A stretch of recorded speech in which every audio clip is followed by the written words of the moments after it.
ഇതുള്ള മുഖങ്ങളിൽ ഒന്നാണ്. ദീർഘമായ കാത്തിരിപ്പിനും ആശയക്കുഴപ്പത്തിനൊക്കെ വിരാമം വിട്ട് തിരഞ്ഞെടുപ്പ് കമ്മീഷൻ നിലമ്പൂർ ഉപതെരഞ്ഞെടുപ്പിൻ്റെ തീയതി പ്രഖ്യാപിച്ചിരിക്കുകയാണ്.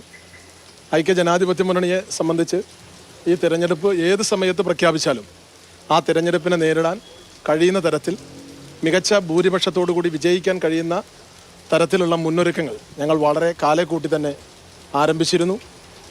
എല്ലാ തരത്തിലുള്ള മുന്നൊരുക്കങ്ങളും പൂർത്തിയായി.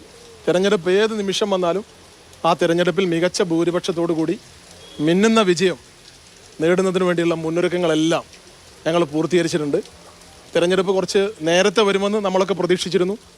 കാലവർഷം വൈകുമെന്നും തിരഞ്ഞെടുപ്പ് കുറച്ച് നേരത്തെ ഉണ്ടാവുമെന്നൊക്കെ നമ്മൾ പ്രതീക്ഷിച്ചിരുന്നു. പക്ഷെ നമ്മുടെ കണക്കൂട്ടലുകളൊക്കെ തെറ്റിച്ചുകൊണ്ട് കാലവർഷം നേരത്തെ എത്തി.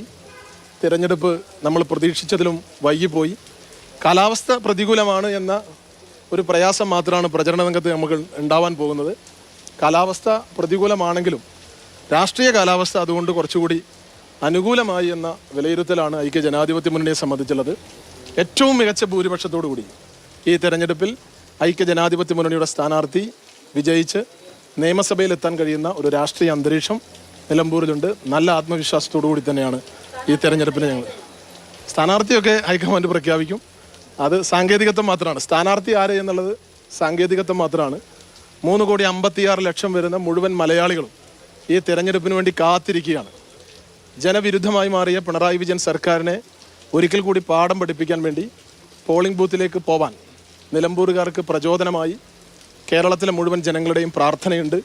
അവരുടെ പ്രതിഷേധം, ആ പ്രതിഷേധത്തിൻ്റെ അഗ്നി ജ്വലിപ്പിക്കുന്ന, അത് പ്രതിഫലിക്കുന്ന ഒരു തെരഞ്ഞെടുപ്പായി നിലമ്പൂരിലെ ഈ തെരഞ്ഞെടുപ്പ് മാറും. ഐക്യ ജനാധിപത്യ മുന്നണിയെ സംബന്ധിച്ച് സ്ഥാനാർത്ഥി ആര് എന്നത് സാങ്കേതികത്വം മാത്രമാണ്. അതിനപ്പുറത്ത് ഐക്യ ജനാധിപത്യ മുന്നണി ഉയർത്തുന്ന രാഷ്ട്രീയ മുദ്രാവാക്യവും നിലമ്പൂർ നിയമസഭാ തെരഞ്ഞെടുപ്പ് ഉണ്ടാവാനിടയായ രാഷ്ട്രീയ സാഹചര്യങ്ങളുമാണ് ഈ തെരഞ്ഞെടുപ്പിൽ ഏറ്റവും പ്രധാനമെന്നാണ് ഞങ്ങൾ കരുതുന്നത്. എല്ലാ പേരും നല്ല പേരാണ്, മോശം പേരൊന്നും പറഞ്ഞിട്ടില്ലല്ലോ. ശരി, സന്തോഷം.